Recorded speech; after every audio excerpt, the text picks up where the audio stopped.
உறவு 1000 இருந்தும் என்ன வேறென நீ இருந்தாள், அதில் நான் வீழ்ந்து விடாதிருந்தேன். உன் கண்ணில் நீர் வடிந்தால் என் நெஞ்சில் உதிரம் கொட்டுதடி. ஐயோ, அவர் ஏதோ தங்கப்பதக்கத்தில் வர ஒரு பாட்டை பாடிக்கிட்டு இருக்காரு. எனக்கு உதிரம் கொட்டுது. இதுக்கப்புறம் தான் படிக்க தோணும். மரணம் என்னும் தூது வந்தது, அது மங்கை என்னும் வடிவில் வந்தது. சொர்க்கமாக நான் நினைத்தது இன்று நரகமாக மாறிவிட்டது. எழுதுங்கள் அவள் கல்லறையில் அவள் இரக்கமில்லாதவள் என்று, பாருங்கள் என் கல்லறையில் நான் பைத்தியக்காரன் என்று. ஐயா, யாருக்காக இது யாருக்காக? இந்த மாளிகை வசந்த மாளிகை, நீங்கள் வாழ்ந்த மாளிகை கசந்த மாளிகை, அதனால் அப்படி பாடுகிறீர்கள். ஆனால் இது நல்லதொரு குடும்பம், பல்கலைக்கழகம், அதனால ஐயா நமக்கு ஒண்ணுன்னா அப்பா அழுறதுலையோ இல்லை அம்மா அழுறதுலையோ இல்லை அண்ணன் தங்கச்சி தான் அழுறதுலையோ எந்த விஷயமும் இல்லைங்க. ஏன்னா அது இரத்த பாசம் துடிக்க தான் செய்யும். ஆனால் எங்கேயோ பிறந்து எப்படியோ வளர்ந்து நமக்கு ஒன்றுன்னா நம்ம கால் மாட்டில் உட்கார்ந்து அழுறா பாருங்க, அவதாயா மனைவி. அந்த மனைவி சொல்லுதாயா எனக்கு மந்திரம்.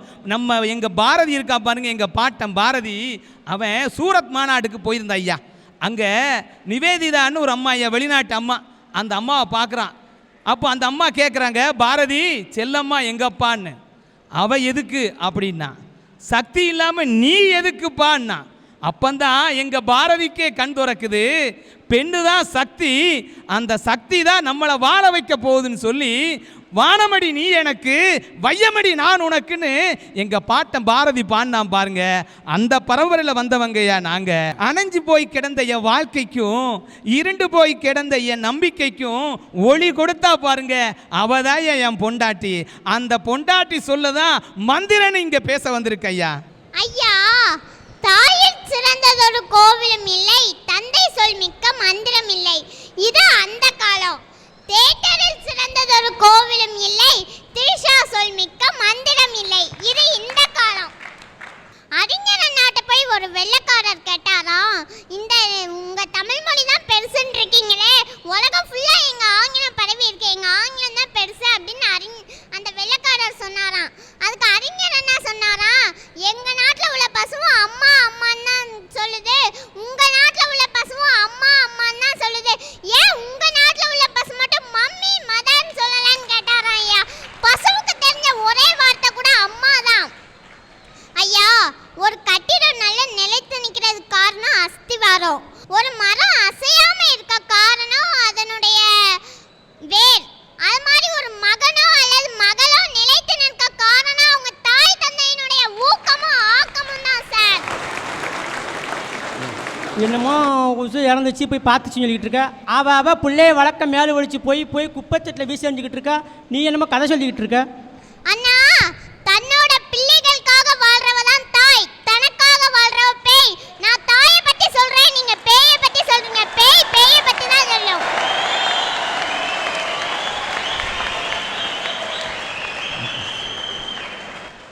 ஐயா, எங்க வீட்டுக்கு பக்கத்துல ஒருத்தங்க பைத்தியக்காரங்க ஒருத்தங்க இருந்தாங்க ஐயா. அவங்க யார் என்ன பக்கத்துல வந்தாலும் கண்ட கண்ட வார்த்தையா ஏசுவாங்க. பையன் அம்மான்னு கூப்பிட்டா என்னடா ராசான்னு கொஞ்சுவாங்க. இதான் சார் தாய். பைத்தியக்காரங்கள் கூட தாய்மை உணர்வு இருக்குது சார். பாட்டி வடை சுட்ட கதை எல்லாத்துக்கும் தெரியும். ஆனா எங்க பாட்டியும் வடை சுட்டாங்க சார். இது கதை இல்ல, நிஜம்.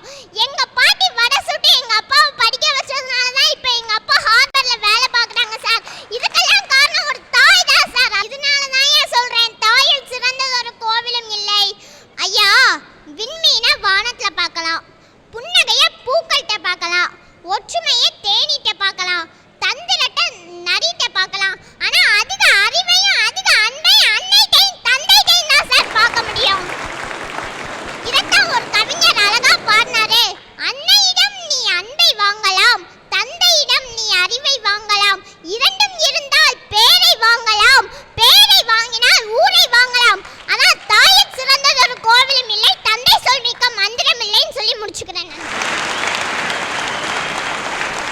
பேரை வாங்கினால் ஊரை வாங்கலாம்.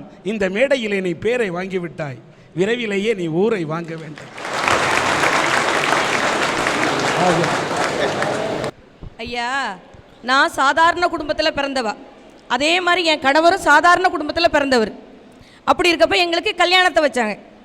கல்யாணம் முடிஞ்சது ஐயா. என்ன பண்ணாரு? கல்யாணம் முடிஞ்ச அன்னைக்கும் பேசலை, மறுநாளும் பேசலை. மறுநாள் காலையில் ஏங்க பேச மாட்டேங்கிறீங்க, நான் என்னங்க தப்பு பண்ணேன்னா எதுக்கு பேசாமல் இருக்கீங்க அப்படின்னு எங்கள் வீட்டுக்காரர்கிட்ட கேட்டேன் சார். அப்போ அதுக்கு சொல்லுவார், இப்படி தலையை நிமிந்து பார்த்தாரு சார். பார்க்கையில் அவர் கண்ணு நிறைய கண்ணீர் நிறைஞ்சு போய் இருந்தது. ஏங்க அழுவுறீங்க, எதுக்கு அழுவுறீங்க, என்ன காரணம்னு சொல்லி கேட்டேன். அப்போ அவங்க சொல்லுவாங்க, 5 குழந்தைங்களை விட்டுட்டு எங்கள் அம்மா இறந்து போயாச்சு. எங்கள் அம்மா இறந்து போனவுடனே எங்கள் அப்பா குடிச்சிட்டே இருக்க ஆரம்பிச்சிட்டாரு. இப்போ அது கூட எனக்கு பெரிய பிரச்சனை இல்லை, என் தங்கச்சி சின்ன பிள்ளையா இருக்கா, அவளுக்கு நீ தாயா இருக்கணும் அப்படின்னு சொல்லி என்னைய சொன்னாரியா. சரி, இதுக்கு தானேங்க, கவலைப்படாதீங்க, நான் இருக்கேன் சொல்லி அன்னைக்கு ஆறுதல் சொன்னேன். அதுக்கப்புறம் நான் அவர்கிட்ட கேட்பேன், ஏங்க நான் எங்கேயாவது வேலைக்கு போட்டுமாங்க அப்படின்னு சொல்லி கேட்டேன். அப்போ அவர் சொல்ல, நீ என்ன வேலைக்குமா போவேன் அப்படின்னு சொல்லி கேட்டார். பரவாயில்லைங்க, எந்த வேலைனாலும் நான் பார்த்துக்கிடுவேன். அப்போ அவர் சொல்ல, போவேன், வேலை எங்கேயாவது வேலை கிடச்சா நீ போ அப்படின்னு சொன்னார். போனேன். எங்கே? சாத்தாங்குளத்தில் சத்துணவில் ஒரு ஸ்கூலில் வேலை கிடச்சிது. அந்த சத்துணவு வேலைக்கு போனேன். இன்றைக்கி 2 பிள்ளைக்கு தாயாக இருக்கேன்னா 160 பிள்ளைக்கு தாயாக இருந்து அவங்களுக்கு சாப்பாடு போடுறது லேசான காரியம் இல்லை. ஆனால் இன்றைக்கி 160 பிள்ளைகளுக்கு நான் தாயாக இருந்து சாப்பாடு போட்டுக்கிட்டு இருக்கேன் ஐயா. அம்மா, வாழ்க்கையில் கணவன் சம்பாதிக்கிறாரோ இல்லையோ, வாழ்க்கையை நம்ம ஜாலியாக ஹாயாக இருக்கணும்னு நினைக்கக்கூடிய பெண்களுக்கு மத்தியில் சத்துணவு கூடத்தில் நான் ஆயாவாக இருப்பேன், தாயாக இருப்பேன் என்று நினைக்கக்கூடிய உங்களை பாராட்டுறேன். இது பகுதி நேர வேலை. அப்போ 60 ரூபா சம்பளம். நான் வேலைக்கு போயிருக்கையில் அந்த நேரத்தில், ஏங்க மத்தியானத்து நேரத்தில் ஏதாவது ஒரு வேலை கிடச்சா நான் பார்க்குறேங்க அப்படின்னு சொன்னேன். அப்போ அவர் சொல்லுவார், என்னம்மா காலையிலையும் இங்கே வேலைக்கு போயிட்டு வர, வீட்டையும் பார்த்துக்கிடுத, இனி மத்தியானமும் வேலைக்கு போகணுன்னு சொல்கிறியே அப்படின்னு. பரவாயில்லைங்க, எந்த வேலையாக இருந்தாலும் செய்வோம், இப்போ நம்ம வயசு தானே. சாத்தாங்குளத்தில் செட்கோன்னு ஒரு தொண்டு நிறுவனம் இருக்குது. அந்த தொண்டு நிறுவனத்துக்கு கீழே 716 குழுக்கள் இயங்கிக்கிட்டு இருக்கு. அந்த 716 குழுக்கள்லேயும் நான் ஒரு குழுவில் ஒரு உறுப்பினராக போய் சேர்ந்தேன். ஒரு உறுப்பினராக போய் சேர்ந்து அந்த ஒரு குழுவில் உள்ள மக்களுக்கு கணக்கு பார்க்கவோ தீர்மானம் எழுதவோ அது சரி பண்ணவோ அந்த குழுவை செயல்படுத்தி வந்தேன். வீட்டில் ஒரு நேரமும் நான் வீட்டில் ஒரு நிமிஷம் இருக்க முடியாது. ஆனால் எங்கள் வீட்டில் எப்படி தெரியுமா ஐயா, என் புருஷன் எனக்காக காத்திருப்பார். ராத்திரி 10 மணிக்கு வருவேன், 12 மணிக்கு வருவேன், காத்திருப்பார். கணவனே கண்கண்ட தெய்வங்கிற அவரைத்தான் நான் சொல்லுவேன். அவர் என் கணவர்யா, அவ்வளோ ஒரு பாசமானவர்.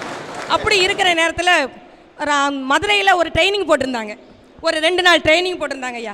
இப்போ பார்த்தா நான் கவலையை வெளியே காட்டிக்கவே மாட்டேன், சிரிச்சிட்டே தான் நான் இருப்பேன். அப்போ அவங்களோட சேர்ந்து சிரிச்சிட்டு இருக்க நேரத்தில் அந்த டிரைவர் பையன், ஒரு பையன் 21 வயசு பையன் என்னை பார்த்து கேட்பான், என்ன மேடம் வந்த நேரத்துலேருந்து நான் உங்களை பார்த்துக்கிட்டே இருக்கேன், நீங்கள் சிரிச்சுக்கிட்டே இருக்கீங்களே அப்படின்னு கேட்டான். சார், ஒன்றை மாதிரி எனக்கு ஒரு 21 வயசில் ஒரு பையன் இருக்கான். அந்த பையன் எப்படிப்பட்ட பையன் தெரியுமா சார், மன வளர்ச்சி குன்றிய பையன். அந்த பையன் அவனை வச்சு நான் வேலைக்கு போகிற நேரத்தில் என் கணவர் பார்த்துக்கிட்டு இருக்காரு. 7 வருஷம் வரைக்கும் அந்த பையன் நடக்கலை சார். நானும் என் கணவரும் திருநெல்வேலியும் சாத்தாங்குளமும் நடந்துக்கிட்டே இருந்தோம் சார். நடந்து 7வது வயசில் அந்த பையன் நடந்தான். அவன் என்னை அம்மான்னு சொன்னது எத்தனை வயசில் தெரியுமா சார், 20 வயசில் என்னை அம்மான்னு சொல்லியிருக்கான். அவன் 20 வயசில் இன்னும் சரியாக பேச தெரியாது. இதே நேரத்தில் அவர் வேலைக்கு போயிடுவார், நானும் வேலைக்கு போயிடுவேன். இதே அழகை அந்த பையனுக்கு ஒருத்தர் இல்லைன்னா என் 13 வயசு பொண்ணு இருக்கா பாருங்க சார், அவள் தாயாக இருந்தால் அந்த பையனுக்கு பார்ப்பா சார், அந்த 13 வயசு பொண்ணு. ஆனால் ஒன்று, எல்லா தாய்மாரும் என்ன கேட்பாங்க தெரியுமா, என் பிள்ளை ஆயுசோடு இருக்கணும், என் பிள்ளை நல்லா படிக்கணும், என் பிள்ளை நல்ல வேலை பார்க்கணும்னு நினைப்பாங்க. ஆனால் நான் என்ன கேட்பேன் தெரியுமா, எங்கள் ஆயுசு முடியறதுக்குள்ளே என் பிள்ளையை எடுத்துக்கோங்க ஐயான்னு கேட்பையா. எங்கள் ஆயுசு, என் கணவர் என்னோட ஆயுசு முடியறதுக்குள்ளே என் பிள்ளையை எடுத்துக்கோங்க, அதைத்தாயா நான் கேட்குறேன். குடும்பத்தில் சந்தோஷமாக கொஞ்ச நாள் வாழ போகிறோம், சந்தோஷமாக வாழ்ந்து கணவனே கண்கண்ட தெய்வங்கிறத நான் முடிச்சுக்கிறேன் ஐயா. நன்றி. ஆனால் நீங்கள் இறைவனிடத்தில் அப்படி வரம் வேண்டும் என்று கேட்கிறீர்கள். நாங்கள் நான் என்ன அந்த ஆண்டவனிடம் வேண்ட நினைக்கிறேன் என்று சொன்னால், அந்த பையனை கடைசி வரை வைத்து காப்பாற்றக்கூடிய தாயாகவும் தந்தையாகவும் இருக்கக்கூடிய உங்களுக்கு அதிக ஆயுளை அந்த ஆண்டவன் கொடுக்க வேண்டும் என்று இந்த அரட்டை அரங்கத்தின் மூலம் அந்த ஆண்டவனிடத்தில் நாங்கள் எடுத்துக்கொண்டிருக்கும் தலைப்பு, உள்ளதை சொன்னா ஒத்துக்கணும், உண்மையை சொன்னா ஏத்துக்கணும். இந்த தலைப்புக்குள்ளே தாயிற் சிறந்த கோயிலும் இல்லை, தந்தை சொல் மிக்க மந்திரம் இல்லை என்ற தலைப்பிலும் கணவனே கண் கண்ட தெய்வம், மனைவி சொல்லே மந்திரம், கண்டதே காதல், கொண்டதே கோலம், கண்கட்ட பிறகு சூரிய நமஸ்காரம், இப்படி 4 தலைப்பு. நமக்கெல்லாம் தெரியும் கிரண்பேடி முதல் ஐபிஎஸ், அது மாத்திரம் தான் நமக்கு தெரியுங்க. அவங்க பின்னாடி இருக்கிற சரித்திரத்தை பாருங்க. அவங்களுக்கு ஐக்கிய நாட்டு சபையினுடைய காவல்துறை ஆலோசகர் இந்த பதவி கொடுத்திருக்கிறாங்க. நாமெல்லாம் கொண்டாடுறோம் சுதந்திர தினம், குடியரசு தினம், இதெல்லாம் கொண்டாடுறோம். ஆனால் ஒவ்வொரு தடவையும் அதை தலைமையேற்று நடத்தியது ஒவ்வொரு அதிகாரிங்க. ஆனால் இந்திய நாடு இத்தனை வருஷம் ஆகுதே சுதந்திரம் அடைஞ்சு, இதுவரை அந்த தலைமை பொறுப்பு, அதாவது குடியரசு தினத்துக்கு தலைமையேற்று நடத்தின ஒரு பொண்ணு அதிகாரி சொன்னால் அது கிரண்பேடி மாத்திரம் தாங்க. அந்த அம்மாவுக்கு தான் கொடுத்தாங்க ஆசியாவுடைய நோபல் பரிசு, மக்சேஸ் அவார்டு. அந்த பொண்ணுகிட்ட ஒரு நாள் பத்திரிகை நிருபர் கேட்கிறாரு, மறுபிறவி எடுப்பதானால் அதை நீங்கள் விரும்புகிறீர்களா என்று கேட்டப்போ அந்த பொண்ணு சொன்ன பதில் பார்த்துக்கோங்க, இதே தாய்க்கும் தந்தைக்கும் மகளாக பிறந்தால் மாத்திரமே நான் உங்களுக்கு உலகத்தில் மறுபிறவி எடுக்கிறேன்னு சொன்னாங்க. பார்த்துக்கோங்க, அந்த அளவுக்கு தாயும் தந்தையும் தான் அவங்களுக்கு உத்வேகமா இருந்தாங்க. சார் எங்க அப்பா 5 பொண்ணு பெற்றார்.